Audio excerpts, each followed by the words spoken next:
Planck law क्या कहता है, वर्ड इसका क्या कॉन्सेप्ट है, एंड स्क्रीन पे आप फॉर्मूला तो देख ही रहे होंगे, लेकिन इस फॉर्मूला को समझने, इस फॉर्मूला को फाइंड करने से पहले हम इसका कॉन्सेप्ट समझेंगे, फिर आपको ये फॉर्मूला भी समझ में आ जाएगा। ओके, देखिए ये बताता है कि लाइट कंटिन्यू नहीं होती। ओके, प्लैंक लॉ का कॉन्सेप्ट समझना आप।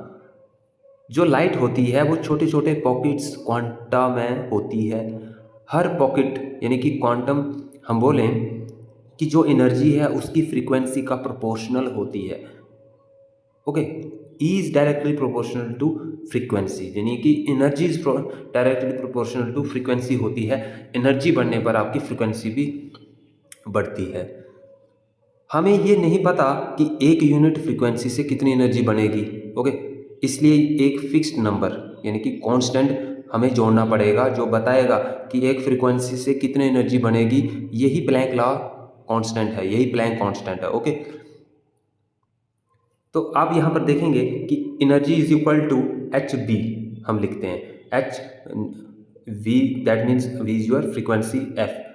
सपोज वी की जगह हम एफ बोलें, E is equal to H F. Okay, now H is your constant, Planck constant. अब हम यहाँ पर ये इक्वेशन बना सकते हैं। सबसे पहले देखो, हमने कहा energy is directly proportional to F या वी बोल लें।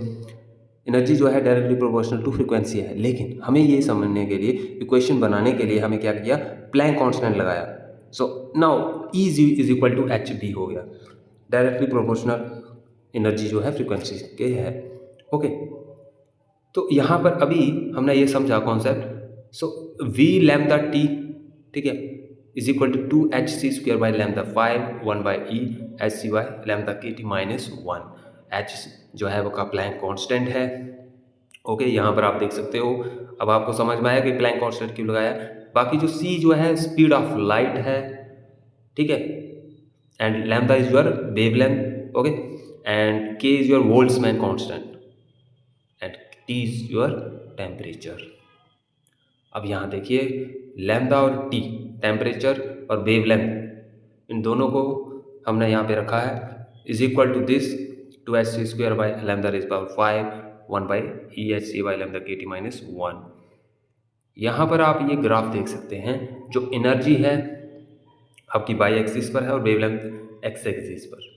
सो low temperature and high temperature दोनों में आप देख लीजिए क्या वेवलेंथ है, एनर्जी क्या है, ठीक है।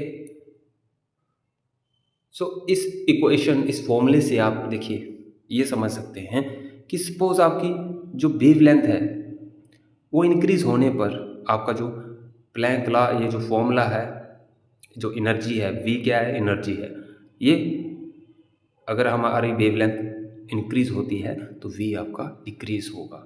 सो इसीलिए two H C square by divide by lambda raise power 5। Okay, अब हम बेसिक इतना ही समझेंगे इसको। अब ज़्यादा डीपली हमें समझने की ज़रूरत नहीं है। अगर हम डीपली समझेंगे तो ये डीप कॉन्सेप्ट हो जाएगा फिजिक्स के लिए। ओके।